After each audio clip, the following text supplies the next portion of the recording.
Yeah. I know that photography nowadays is pretty much going the way of digital, but like It's when what? going the way of digital. Yeah. Like when I studied in the darkroom, and that's where my love of photography will always lie. I was wondering how you feel about that. Like, do you miss working in the darkroom? I mean, I love the still darkroom. I've been quoted as saying it's. The question is, do I miss the darkroom? What do I think about digital coming in? I mean, I think I was. I know you may not believe this, but I was never a technical photographer, and so it was always about content for me. So I remember in the '70s when Kodachrome was being pulled, and photographers flocked to the store and bought Kodachrome in boxes and put it in their freezers, and they was trying to hold on to it. You can't hold on to it, and I just think. The content has always been the most important thing to me, not how we're doing it. I don't have my cameras. They're not like, I don't call them George and Harry. They don't have any name. Like, oh, what's the news? So digital to me is thrilling, and this whole, and we're all learning together. And I just love. I just love that you can the convenience of the one thing you have to carry around, which is your phone, happens to have a camera on it, so you can just take pictures, and those are going to get better. That's your new wallet.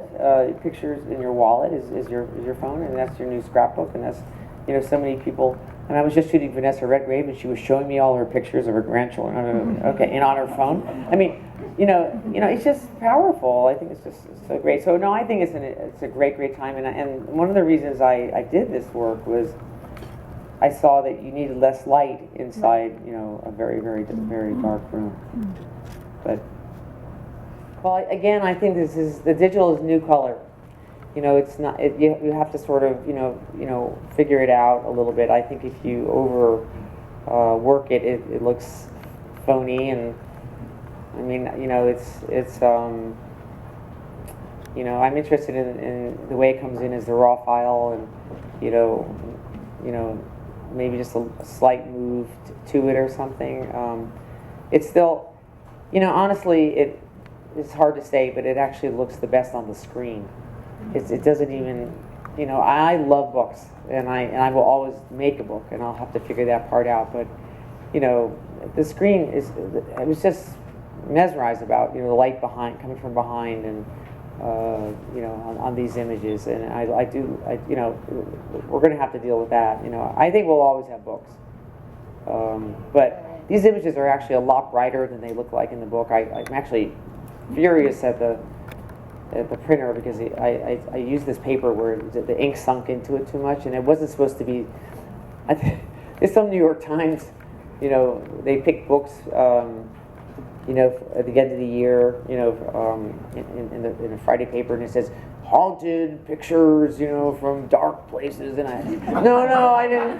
That isn't what I had in mind. I meant that life is, life is filled with light. It wasn't supposed to be quite so dark, I'm saying, oh God. But I actually am thinking about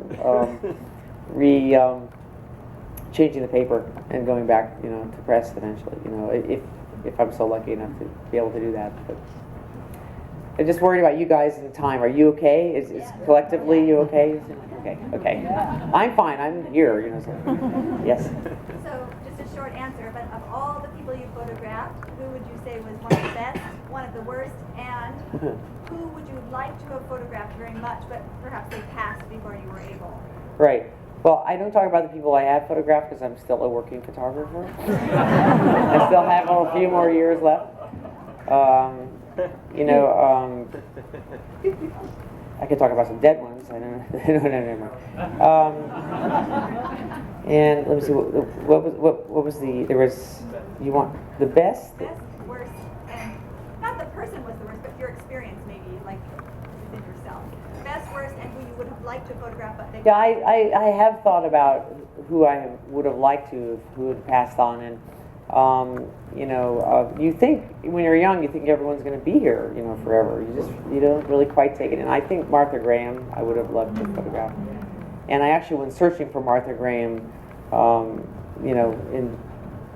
in this volume, and I was, I loved Barbara Morgan's pictures, the collaboration that Barbara Morgan had with Martha Graham.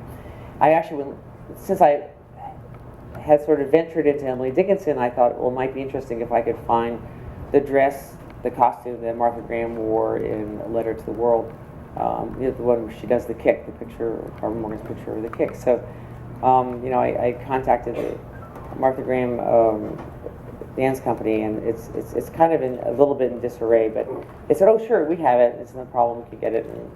And they said, we need to get it dry cleaned first. I said, no, you don't have to get it dry cleaned. It's fine, And I went to their offices, and it was a modern version, like from 5 years ago. It didn't have the weight of the wool of the original set. So they let me go to their Yonkers warehouse and we looked through many boxes, and we found very few costumes. We found some old costumes, but in the dance world, when something wore out, they just kind of threw it away. I mean, there was no history involved. So this is the warehouse in Yonkers. I don't know if you can see it, but I was just.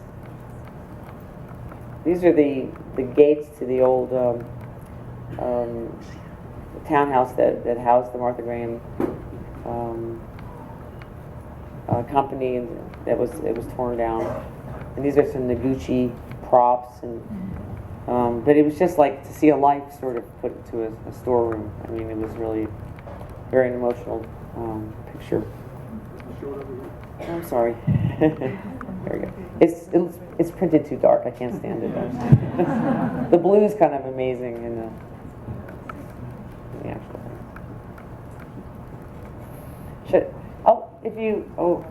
Okay.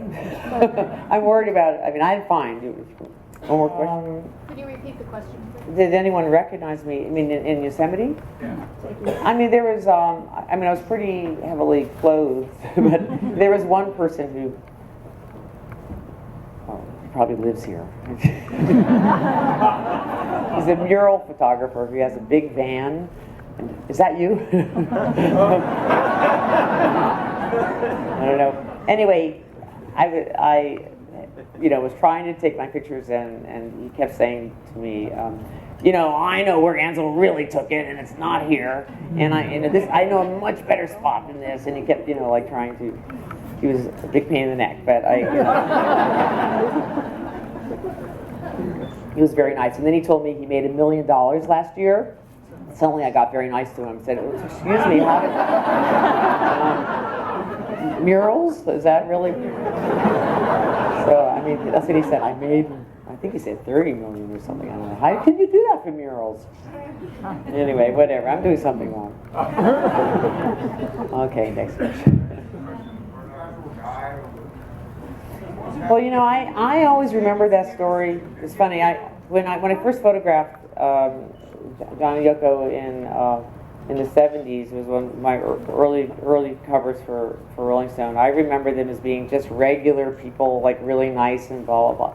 And then I found out later that Yoko said they were just so dismayed that Jan sent this young unknown little girl, to take the picture, that they were just flabbergasted, and they just were so nice. So then that kind of crushed me, because I spent my whole career thinking they were so nice. I mean, they set the standard for me. But it's funny doing something for as long as 40 years, because you do, you begin to, I think partway through you realize being cute doesn't work anymore because you're not cute, So you have to, there's different parts of you that you sort of, growing up in this work, and it's actually such a privilege and so powerful to have done it for so long. I think it's so not talked about what it means to be older doing your work, and the only thing that goes is you physically go, but it gets so much more interesting. And in a project like Pilgrimage, I wouldn't have been ready for. One of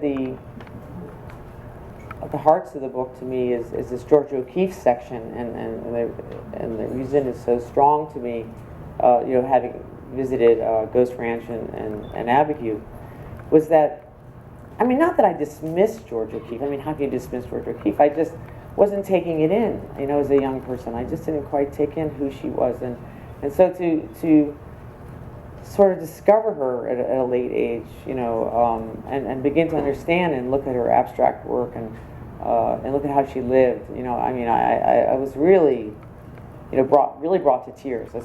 So it's like you have to be ready, you know, for these things. So this is just a growing up kind of project. Okay. So I'm curious, do you have an audience in mind when you're shooting? Like, and has that changed for you? That's a really good question. I mean, this was such a personal project, and I think I didn't really imagine that you'd be standing here right now. I mean, I didn't know what I was doing when I did it, and I think that's when you're doing the best stuff, is you don't know what you're doing, and everything you're saying about it is something you learn afterwards, after you do it. I mean, it was definitely a work in progress, and I had no,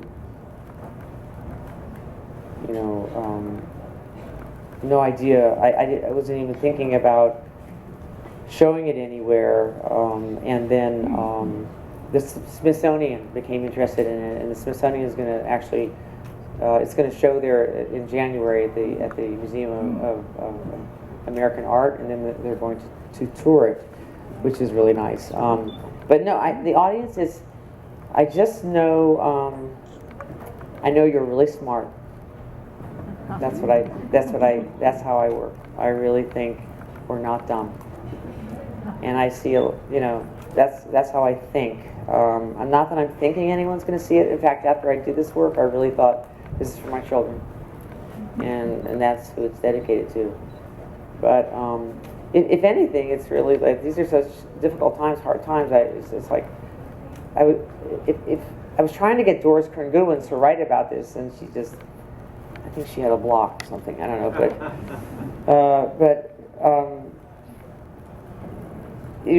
these places are everywhere. I mean, they're just, you know, you make your own list. Go out and you know, find your own things that have meaning and pull them out. I mean, that's, you know, I've said this before. We don't need a ticket for Walden Pond.